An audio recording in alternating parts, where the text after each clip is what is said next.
एक तरह से टेक्निकल तौर पे वो हमें चाहेंगे जैसे चलाएं। इसका मतलब तो ये हुआ ना। अच्छा, अस्सलाम वालेकुम, नमस्ते, सत श्री अकाल। कैसे हैं आप लोग? उम्मीद करती हूँ ठीक होंगे, खुश होंगे। मैं हूँ हज़ीका अली और मेरे साथ हैं तारिक नियाज़। अस्सलाम वालेकुम, नमस्ते, सत श्री अकाल। उम्मीद करता हूँ ठीक होंगे, खुश होंगे। दोस्तों जहाँ रहें खुश रहें, माँ बाप का ख्याल करें क्योंकि माँ बाप है तो सब कुछ है। आज की हमारी वीडियो बहुत ही लेटेस्ट बहुत ही लेटेस्ट है और हमारे लिए बहुत बड़ी गुड न्यूज़ है क्योंकि हमारे चेहरे देखकर आपको लग रहा होगा। तो आज की हमारी वीडियो है यूएस से अप्रूव $450 मिलियन। तो स्टार्ट करते हैं अपनी वीडियो को। Let's start. ओके गाइस, तो वीडियो का टाइटल है यूएस से approves $450 million F-16 package. F-16 के लिए फॉर पाकिस्तान। नमस्कार, वेलकम टू वर्ल्ड अफेयर्स। मैं हूं प्रशांत धवन। यूएसए ने एक बहुत ही बड़ा इनाम दिया है पाकिस्तान को, एक $450 मिलियन का F-16 अपग्रेडेशन पैकेज। यहां पर आप देख पाओगे Biden administration approves $450 million F-16 fleet sustainment programme. अगर वैसे दूर से देखो ना, लगता है कि अच्छा सस्टेनमेंट प्रोग्राम, इसके अंडर यही होगा कि पाकिस्तान के पास जो F-16 है ये चलते रहे, मगर रियलिटी में यूएस कुछ ना कुछ एक अपग्रेडेशन भी देगा पाकिस्तान के F-16 को, जो इंडिया के लिए मैं कहूँगा काफ़ी बड़ा चैलेंज होने वाला है।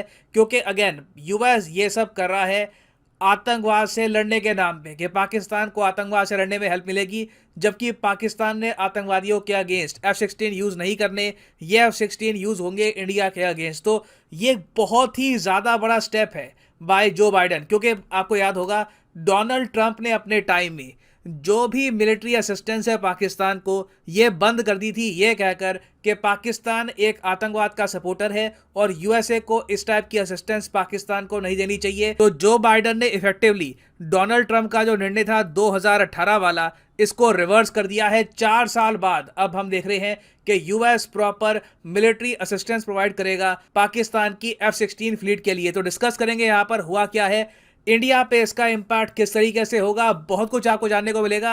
मगर आगे बढ़ने से पहले आपसे क्वेश्चन पूछूंगा। क्वेश्चन यहाँ पर यह है कि ब्लैक पैंथर फाइटर जेट, ये जो वर्ड्स है ना आजकल काफ़ी न्यूज़ में है, black panther primary fighter jet, ये किस कंट्री के एयरक्राफ्ट कैरियर से रिलेटेड है? ये है यहाँ पे आपकी ऑप्शन, ऑस्ट्रेलिया, इंडिया, चाइना या फिर जापान। कमेंट सेक्शन में सब लोग करो आंसर। सही आंसर मैं आपको दूंगा वीडियो के अंत में। रिसेंटली हमने देखा है कि पाकिस्तान ने यूएसए के लिए बहुत कुछ किया है। पहली बात तो पाकिस्तान ने कोई भी ऑयल, गेहूं वगैरह कुछ परचेज नहीं किया रशिया से। ये पाकिस्तान की एक तरीके से कमिटमेंट थी टुवर्ड्स यूएस। दूसरी बात आप अगर देखो तो पाकिस्तान ने यूक्रेन को हथियार भी पहुंचाए हैं। इस पर मैं वीडियो बना चुका हूं कि किस तरीके से यूके और यूएसए ने एक वेपन्स कॉरिडोर बिल्ड किया है, जिससे सीधा पाकिस्तान के एयर बेसिस से यूक्रेन के कैपिटल कीव में हथियार भेजे जा रहे हैं और ये हथियार यूज किए जा रहे हैं रशियन सोल्जर्स के अगेंस्ट। नाउ व्लादिमीर पुतिन, मुझे पता है कि ये सब नोट कर रहे होंगे। ऑब्वियसली रशिया भी बहुत बिजी है, बहुत ऑक्यूपाइड है, मगर रशिया अच्छे से ये बात नोट कर रहा होगा कि जब रशिया पे अटैक हो रहा था तब पाकिस्तानीज ने फिर से बढ़ चढ़ के यूएसए का सपोर्ट करना स्टार्ट कर दिया मिलिटरीली हर तरफ से। रशिया इसका बदला जरूर लेगा, मैं आपको ये बता रहा हूँ। ये मुझे पता नहीं कब होगा, but eventually Pakistan will pay a very heavy price for this. और ये देखिए, पाकिस्तान की फॉरेन पॉलिसी के सामने अभी दो रास्ते थे। एक रास्ता था जो इमरान खान कह रहे थे कि यूएसए पर डिपेंडेंट मत हो, रशिया के अगेंस्ट काम मत करो, रशिया से ऑयल परचेज करो। दूसरा अब यहाँ पे ऑप्शन ये था कि यूक्रेन की हेल्प करो, यूएसए की तरफ हो जाओ। तो अभी के लिए क्या है कि पाकिस्तान की आर्मी ने खुद सरकार अपने हाथ में ले ली है। इन्होंने ऑब्वियसली एक पपेट गवर्नमेंट अभी बिठा रखी है शहबाज शरीफ की, मगर आज के समय पाकिस्तानी आर्मी के जो टॉप जनरल्स हैं वही पाकिस्तान की जो फॉरेन पॉलिसी है टुवर्ड्स यूएस, बहुत ही जो एक प्रो यूएस फॉरेन पॉलिसी है, इसको आगे चला रहे हैं। और आपने ये भी नोटिस किया होगा कि रिसेंटली इमरान खान के जो भी स्पीचेस आते थे पाकिस्तान के टीवी पर, ये काफ़ी हद तक ब्लॉक कर दिए गए हैं। और अब पॉसिबिलिटी ये भी है कि वो आदमी जो ओपनली कहता था कि यूएसए ने षड्यंत्र किया उसके अगेंस्ट, अगेन मैं कहीं से ये नहीं कह रहा कि इमरान खान की जो बातें थी यूएसए की कॉन्स्पिरेसी वाली वो सही थी या नहीं थी, मगर मैं यहाँ पर यह ऐड करूंगा कि यूएस डेफिनेटली काफ़ी खुश होगा ये देखकर कि एक बहुत ही एंटी यूएस पॉलिटिशियन अब पाकिस्तानी आर्मी के टारगेट में आ चुका है। और कोई बड़ी बात नहीं है कि इमरान खान को in the future Pakistani army jail में भी भिजवा दे। ना वापस आते हैं पाकिस्तान की F-16 फ्लीट पर और इंडिया पे इसका क्या इम्पैक्ट होगा इस पर, कि अब यूएसए का जो प्रोग्राम है $450 मिलियन का, इससे बेसिकली पाकिस्तान के F-16 फाइटर जेट को क्या क्या एडवांटेज मिलेगा। पहली बात तो देखो, पाकिस्तान ने F-16 फाइटर जेट परचेज किए थे यूएसए से 1983 में, मगर आज भी आप देखो F-16 बैकबोन है पाकिस्तान एयरफोर्स की। टोटल पाकिस्तान के पास आज भी 75 F-16 फाइटर जेट हैं और पाकिस्तान बहुत ही लंबे समय से यूएसए को रिक्वेस्ट कर रहा था कि इन फाइटर जेट में कुछ नई टेक्नोलॉजी लाइए, सॉफ्टवेयर अपग्रेडेशन कीजिए, ताकि कल को अगर मान लीजिए इंडिया के अगेंस्ट फिर से कुछ कॉन्फ्लिक्ट होती है तो पाकिस्तानी एयरफोर्स इन F-16 को इंडिया के अगेंस्ट यूज कर पाए। यूएसए ने बहुत ही लंबे समय तक ऐसा कोई प्रपोजल अप्रूव किया नहीं, मगर अब हम देख रहे हैं फाइनली यूएसए ने $450 मिलियन का जो ये पैकेज है ये अप्रूव कर दिया। मैं यहाँ पर ऐड कर दूं, ऐसा नहीं है कि ये फ्री का पैसा है पाकिस्तान को, कि फ्री में यूएस अपनी जेब से इतना पैसा खर्चेगा। नहीं, देखो ये सब जो अभी अपग्रेडेशन है पाकिस्तान की F-16 की, ये सब करेगा लॉकहीड मार्टिन। उसके बाद हो सकता है, पॉसिबिलिटी है कि यूएस गवर्नमेंट सब्सिडाइज कर दे इस अपग्रेडेशन को। तो मतलब हो सकता है कि सारा जो ये पैसा है $450 मिलियन का, ये पाकिस्तान की सरकार को पे ना करना पड़े। अब अगला सवाल यहाँ पे आप ये पूछोगे कि यूएस पाकिस्तान के करंट F-16 फाइटर जेट्स के साथ क्या करेगा। देखो, पाकिस्तान के पैकेज में ये सब चीजें होंगी। मोस्टली जो यहाँ पर चीजें हैं ये टेक्निकल डॉक्यूमेंटेशन, इंस्पेक्शन, इससे रिलेटेड है। मगर आप नोटिस करोगे point number 2, electronic combat international security assistance programme. Electronic combat में डेफिनेटली पाकिस्तान के F-16 को कुछ ना कुछ हेल्प मिलने वाली है। और इलेक्ट्रॉनिक कॉम्बैट में होता क्या है, देखिए इलेक्ट्रॉनिक कॉम्बैट के अंदर क्या होता है कि एक फाइटर जेट में इतनी कैपेसिटी होती है कि वो आसपास के फाइटर जेट्स है ना, उनके रेडार्स को या तो जैम कर दे या फिर इनफेक्टिव बना दे। तो कल को अगर मान लीजिए Indian fighter jet, Pakistani fighter jet फिर से आमने सामने होते हैं, तो पहली बात तो पाकिस्तान के F-16 काफी हद तक न्यू से लगेंगे, क्योंकि इनकी काफी सर्विसिंग कर चुका होगा यूएस, नया सॉफ्टवेयर यहाँ पे डाल चुका होगा, जो इनके बहुत सारे पार्ट्स है ये रिप्लेस हो चुके होंगे। उसके अलावा इलेक्ट्रॉनिक कॉम्बैट में भी कुछ ना कुछ अपग्रेडेशन मिलेगी यहाँ पर पाकिस्तान के F-16 फाइटर जेट को। और ये बात देखिए आपके सामने ऑब्वियस है, पाकिस्तान इन सब चीज़ों का इस्तेमाल इंडिया के अगेंस्ट करेगा। पाकिस्तान, तालिबान, अलकायदा या फिर कोई भी ग्रुप कह लीजिए, किसी के पास भी फाइटर जेट नहीं है, कोई पाकिस्तान की एयरफोर्स को टारगेट नहीं करने वाला। ये सब पाकिस्तान इंडिया के अगेंस्ट यूज़ करने वाला है। और मेरे हिसाब से अब टाइम आ चुका है कि इंडिया प्रॉपरली ये इशू रेस करे ना। यहाँ पे आप मुझसे पूछोगे क्या एक यहाँ पर ग्रेटर जियोपॉलिटिकल गेम चल रहा है कि इंडिया लगातार रशिया से ऑयल परचेज कर रहा है, तो इसके रिस्पांस में यूएसए ने पाकिस्तान के F-16 को अब अपग्रेड करने का फैसला किया है। देखिए, मैं यहाँ पर ये तो नहीं कहूँगा कि यूएस एक एंटी इंडिया स्टेप उठा रहा है, मगर डेफिनेटली यूएस इंडिया के सिक्योरिटी इंटरेस्ट को इग्नोर कर रहा है। ये लोग अभी फोकस कर रहे हैं कि लगातार पाकिस्तान यूक्रेन के इशू में हेल्प करता रहे वेस्टर्न कंट्रीज की, उसके बदले में ये लोग बाढ़ के लिए असिस्टेंस चाहिए पाकिस्तान को, वो दे देंगे। IMF से लोन अप्रूव करवाना है वो करवा देंगे, इनकी मिलिट्री को हेल्प दे देंगे। तो ये सब जो भी डेवलपमेंट्स है ये काफ़ी हद तक यूएस और पाकिस्तान तक ही सीमित है, मगर इसका negative impact by default India पे आएगा। और मेरे हिसाब से इंडिया को ये इशू प्रॉपरली रेस करना चाहिए यूएसए के साथ कि आप इनके F-16 को अपग्रेड क्यों कर रहे हो। इससे हो सकता है कि कल को पाकिस्तान ये सब F-16 इंडिया के अगेंस्ट यूज़ करे। ऑल्दो यहाँ पर यह बात भी हमको देखनी होगी कि आखिरी बार जब 2019 में पाकिस्तान ने F-16 यूज़ किए थे अगेंस्ट इंडिया, उसके बाद यूएसए ने डांट भी लगाई थी पाकिस्तान को। और ये बात यूएस के मीडिया ने करी थी रिपोर्ट कि यूएस के स्टेट डिपार्टमेंट ने रेप्रिमांड किया था पाकिस्तान की एयरफोर्स को कि तुमने F-16 फाइटर जेट इंडिया के अगेंस्ट क्यों यूज़ किए। बट अगेन देखो, कल को अगर पाकिस्तान फिर से ये F-16 यूज़ करता है इंडिया के अगेंस्ट, तो एक और डांट ही पड़ेगी पाकिस्तान को। उसके अलावा कुछ खास यूएस ऐसा नहीं है कि पूरी जो इनकी फ्लीट है इसको टेक डाउन कर देगा। तो इन दी एंड इंडिया को एक स्टैंड लेना होगा। We have to tell US कि जो भी आप कर रहे हो यहाँ पर, this will hurt India's interests. Now finally वापस आते हैं अपने क्वेश्चन की तरफ कि ब्लैक पैंथर फाइटर जेट ये आजकल काफी न्यूज में है, इस पर बहुत आर्टिकल पब्लिश हुए हैं। ये किस कंट्री के एयरक्राफ्ट कैरियर से रिलेटेड है? तो सही उत्तर यहाँ पे है ऑप्शन बी, इंडिया। इंडिया का जो लेटेस्ट एयरक्राफ्ट कैरियर है INS विक्रांत, इसके लिए जब तक रफाल या F-18 जो भी फाइटर जेट अभी हम लेंगे, जब तक वो आते नहीं हैं, तब तक इंडिया ने बनाया है MiG-29 का ब्लैक पैंथर स्क्वाड्रन जो डिप्लॉय होगा INS विक्रांत पे। तो ये काफी न्यूज में है, याद रखिएगा, black panthers for INS Vikrant. और हाँ, फाइनली आप सब लोगों के लिए एक इंपॉर्टेंट मैसेज, आने वाले कुछ दिनों के लिए अनअकैडमी की स्पेशल 20% सेल हो चुकी है एक्टिव।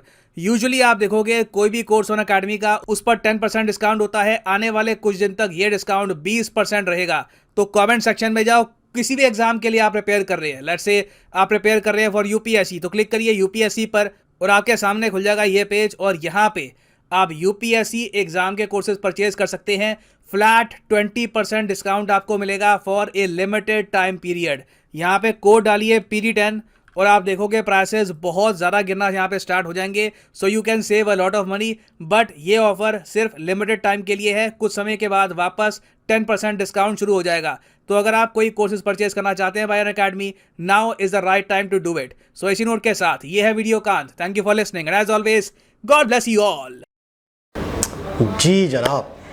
अच्छा जी, मैंने जब टाइटल पढ़ा था तो मुझे लगा $450 मिलियन जो मिले हैं वो एज अ डोनेशन मिले, लेकिन यहाँ तो कहानी कुछ और ही है। अच्छा, मुझे वो दिन भी याद है जब पाकिस्तान बहुत ज़्यादा गिड़गिड़ाता रहता था। बेनज़ीर का दौर था और मुझे अच्छी तरह याद है, पता नहीं वो खबर क्यों मेरे दिमाग में फैटी हुई है, बहुत पुरानी बात है ये। पाकिस्तान ने 16 या फिर F-16 लिए थे, 4, 5 या 16 लिए थे, पता नहीं कितने लिए थे, पेमेंट दे दी थी। पाकिस्तान में ये इतनी वायरल हुई थी खबर, इतनी वायरल होती रहती थी, इस पर डिबेट होती रहती थी। अमेरिका F-16 दे ही नहीं रहे। अच्छा, कब देगा, क्यों नहीं दे रहा, कब देगा, क्यों नहीं दे रहा। पाकिस्तान लड़ रहा है, भिड़ रहा है, चिल्ला रहा है, आगे से डिले पे डिले होते जा रहे हैं, हम नहीं दे रहे, हम बाद में देंगे, ये देंगे, जबकि पेमेंट जा चुकी है। अच्छा, तो ये बड़ा एक चक्कर था। यानी कि खरीदे थे, पेमेंट जा चुकी है, बेनज़ीर के दौर था। अच्छा, अभी मुझे जो मुद्दा समझ में आया है वो ये समझ में आया कि 2018 से लेकर अब तक कोशिश की जा रही थी कि ये अपग्रेड कर दें, तो फाइनली उन्होंने तो मना कर दिया था। इससे पहले जो वहाँ के वो थे प्रेसिडेंट थे बाइडेन से पहले, हाँ डोनाल्ड ट्रम्प, उन्होंने तो मना कर दिया था कि क्योंकि पाकिस्तान मिसयूज़ कर रहा है इसलिए हम मज़ीद अब कोई अपग्रेड भी नहीं करेंगे और कोई भी मतलब हम यूज़ नहीं करने देंगे या हम उनके साथ नहीं हैं। उसके बाद बाइडेन ने ये फ़ैसला मतलब एक तरीके से रिवर्स कर दिया और अब वो $450 मिलियन की अपग्रेशन करेंगे। अच्छा, मुझे एक चीज़ और भी नहीं समझ में आ रही, वो ये नहीं समझ में आ रही कि US के साथ पाकिस्तान इमरान खान की बात को अगर लेकर चलें तो टर्म्स अच्छे नहीं हैं, ठीक है। और थोड़े दिनों पहले भी हमने US के हवाले से जब रशिया वाला जो सीन हुआ था उस वक्त भी हमने ये सुना था कि US बहुत प्रेशर दे रहा था, जबकि उन्होंने बोल दिया था कि हम न्यूट्रल हैं, हम किसी के भी हक में नहीं बोलेंगे। फिर ये कह रहे हैं कि पाकिस्तान की तरफ से मदद भेजी जा रही है या वेपन्स भेजे जा रहे हैं। तो ये सारी कहानी तो अभी हमें नहीं पता थी, ये मुझे वीडियो में पता चली। दूसरी बात ये कि मुझे ऐसा लग रहा है कि बहुत कुछ जो चेंज होता हुआ दिख रहा है, बहुत सारी चीज़ें हमें अचानक ही बदलती हुई जो दिखी हैं, तो मुझे लग रहा है अंदर अंदर डील्स हुई हैं, ठीक है। जिसमें से एक डील तो अब ये फाइनली आके हमारे भी सामने आ गई है कि $450 मिलियन देंगे अपग्रेशन के लिए। बाकी भी मुझे लगता है कि 2-3 डील्स हुई हैं जिसको लगकर इमरान खान बिल्कुल साइड हो गए हैं, उनको साइड कर दिया गया है और यकीनन वो मुझे ऐसा लगता है नुकसान पहुंचा रहे थे कहीं ना कहीं। क्योंकि देखें, एक वीडियो के अंदर आपको याद होगा इंडिया के हवाले से बात हुई थी, इंडिया और पाकिस्तान के हवाले से, तो इंडिया शुरू से रशिया के साथ था और अभी हमारा रशिया के साथ जाना कुछ बनता नहीं है। उनके खुद के जिन्होंने वीडियो बनाई थी जो उसके वो थे, तो उन्होंने खुद भी कहा कि जो पाकिस्तान है वो शुरू से US के साथ रहा है, उसकी मदद की है और US ने भी पाकिस्तान की बुरे वक्तों में मदद की है, जो मानने वाली बात है। तो अब अचानक साथ छोड़ना बनता नहीं है। ये सारी बातें मुझे ड्यूरिंग द वीडियो याद आनी थी, तो मैंने सोचा डिस्कस करूँ। अच्छा, एक बात तो ये है कि अभी एक पाकिस्तान के बॉर्डर है अफ़गानिस्तान की साइड पे, तो वहाँ पे ऑपरेशन हुआ था, बहुत ही मतलब है कि बड़े लेवल पे जंग की तरह का। राहील शरीफ के दौर से शुरू हुआ था, फिर इनके दौर में भी हुआ, बाजवा के दौर में भी हुआ, तालिबान के ख़िलाफ़। उसमें जहाज़ ही यूज़ किए गए टोटल, उसमें जहाज़ यूज़ किए गए हैं क्योंकि वो ऐसा एरिया है, आर्मी भी यूज़ हुई ज़मीन से, जहाज़ भी यूज़ हुए, वो ऐसा एरिया है कि जहाँ पे सामने सामने लड़ना बड़ा मुश्किल है। सही। और उनके पास तो है हथियार। अब आर्मी प्रॉपर एक किसी कंट्री की आर्मी होती है तो वो पूरी एक डेवलप होती है, तो उन्होंने पूरा पहले इलाके खाली करवाए, ऐलान कर दिया कि अब हम यहाँ पे बम गिराने वाले हैं, जो भी दहशतगर्द हैं, जो भी ऐसे लोग हैं वो मरेंगे। अब आप लोग, तो वो जो खैमे वैमे लगे थे और पूरी एक आबादी आ गई थी शहरों की साइड पे, तो उस वजह से हुआ था। अच्छा, दूसरी चीज़ ये है कि एक चीज़ बड़ी मतलब है कि इसकी एक और पहलू जो इस वीडियो में ज़िक्र नहीं हुआ है, मैं ये सोच रहा था वीडियो के दरमियान में कि एक कंट्री किसी की पूरे जहाज़ अपग्रेड कर रहेगा सॉफ्टवेयर उनके, सारी चीज़ें उनकी, बहुत सारी चीज़ें उनने काफ़ी बुलेट पॉइंट्स बताए कि ये होगा। ठीक है, जहाज़ उनके और अपग्रेड भी वही कर सकते हैं, सारी चीज़ें हैं। तो मैं ये सोच रहा हूँ कि अच्छा, एक चीज़ तो ये हो गई मिलिट्री के हवाले से, दूसरी चीज़ सियासत में हो गई कि सियासत में भी मतलब है कि एंटी रशिया हो के हम प्रो अमेरिका हैं, ठीक है, उन्हीं की बात मान रहे हैं, सारी चीज़ें उन्हीं के हिसाब से चल रही हैं। हमारे मुल्क में जो भी हो रहा है ये तो अब बच्चा बच्चा जानता है। तो मैं ये सोच रहा हूँ, तो क्या रह जाता है? इसका मतलब ये है कि आपके कंप्यूटर में एक सॉफ्टवेयर है जो किसी और कंट्री ने उसको यूज़ करना है। सही। कोई मुश्किल वक्त हो, कोई ऐसी सूरत हाल हो, तो ये कभी भी चाहे सॉफ्टवेयर को कुछ भी कर सकते हैं और वो जहाज़ एकदम अपनी जगह जाम हो सकता है। क्या वो जहाज़ रुक सकता है? क्या वो जहाज़ जो काम करना चाह रहा है वो नहीं कर पाएगा? या ऐसा सॉफ्टवेयर है कि उसकी कोई सरहदें भी बनाई जा सकती हैं कि इतना ज़्यादा नहीं चल पाएगा या उस सरहद के पार नहीं जा सकेगा, या प्रॉपर वो डिटेक्ट हो रहा है, उनकी एक एक मूवमेंट वहाँ जा रही है। मतलब हमने ख़रीद लिए, अब हम इसे कुछ भी करें, हम इसे उस शहर ले जाएं, पेशावर ले जाएं, पाबंद बज़ाहिर नहीं है। एक तरह से टेक्निकल तौर पे वो हमें चाहेंगे जैसे चलाएं। इसका मतलब तो ये हुआ ना। अच्छा, इन्होंने अभी वीडियो में जिक्र किया कि पहले जब मिसयूज़ हुआ था इंडिया के ख़िलाफ़, तो उन्होंने डांट लगाई और सिर्फ डांट ही लगा सकते थे और कुछ कर नहीं सकते थे। और अभी भी वो ये कह रहे हैं कि हमें इसी बात का खदशा। तो मैं ये सोच रही थी कि उन्होंने वीडियो में भी कह दिया कि जैसे कि पहले यूज़ करा और उसके बाद उन्होंने डांट लगा के छोड़ दिया, तो दोबारा भी उनको खदशा है कि वो यूज़ कर सकते हैं इंडिया के ख़िलाफ़। अच्छा, मुझे ऐसा पता नहीं क्यों अंदर से फील नहीं आ रहा कि ज़रूरी नहीं है सिर्फ इंडिया के ख़िलाफ़, और भी कंट्रीज़ हैं। और जैसे आपने अफ़गानिस्तान का भी जिक्र किया कि वो भी है, और वहाँ पे तो एक मुनज़्ज़म तरीके से कोई इंतज़ाम भी नहीं है, मुनज़्ज़म एक कौम या एक फ़ौज भी नहीं है, तो वहाँ पे भी खदशात हैं, वहाँ पे भी मसले मसाइल हैं। तो ये तो 100% क्लियर है कि रोक तो नहीं सकते हैं, वो सिर्फ डांट सकते हैं या मिसयूज़ का बोल सकते हैं, लेकिन रोक नहीं सकते हैं, जहाँ तक मुझे लग रहा है। बिल्कुल ऐसा ही है। तो एक लेटेस्ट वीडियो थी, और मतलब ये है कि अमेरिका की तरफ से, यानी कि एक तरह से रिलीफ वाला मामला भी जिक्र किया गया, डोनेशन वाला मामला भी जिक्र किया गया। IMF की तरफ से भी अमेरिका ही चाहेगा तो IMF हमें देगा, वरना नहीं देगा। अच्छा, तो इस मुश्किल क्राइसिस से जब भी पाकिस्तान निकल सकता है। और मुझे लगता है शायद प्रो यूएस होने का शायद यही एक तरीके से रीज़न है, यही बहुत बड़ी वजह है। अवलिन तरजीह इसीलिए हम USA को देते हैं क्योंकि शायद हमारे बहुत सारे एडवांटेजेस उनसे वाबस्ता है, जो हम अगर उन्हें छोड़ते हैं या उनसे हटते हैं या किसी और ब्लॉक में जाते हैं तो वो पूरे नहीं हो सकते। तो ये आपकी वाली बात है कि शुरू से जिस कंट्री के साथ हम चलें, या तो ये तो बहुत पहले डिसाइड करना चाहिए था। अब जब हम उनके साथ चल चुके हैं, जब उन्होंने हमारी इतनी मदद कर दी है, उन्होंने हमें यूज़ किया है कई जगहों पे, तो अब हम कैसे उनसे मतलब अपना पल्लू झटका के बोल सकते हैं कि जी नहीं, हम आपके साथ। अगर कंट्री चाहे तो किसी भी ब्लॉक में नहीं भी जा सकता, अगर कंट्री चाहे तो किसी की भी नहीं सुन सकता। वो बहुत उस वक्त की बात है जब वो अपने पैरों पे खड़ा हो जाए, अपने आप में, अपने एक तरह से किसी की कोई ज़रूरत ही ना हो। जब जैसे इंडिया ने अभी अपनी पॉलिसी अपनाई है, वो दुनिया में किसी की भी नहीं सुन रहा। अगर कोई कंट्री प्रेशर दे भी रहा है, उन्होंने वो करना है जो उनके अपने कंट्री के मफाद में है, जो उनके अपने आवाम के मफाद में है। हमारी बहुत मतलब हकीकत ये है कि हम वाकई एक जिस कंडीशन में है तो उसमें इस तरह के फ़ैसले लिए जा रहे होंगे। तो एक बहुत ही ज़बरदस्त वीडियो लेटेस्ट थी। दोबारा किसी और के हिसाब से मुलाकात होगी, जब तक के लिए अल्लाह हाफ़िज़।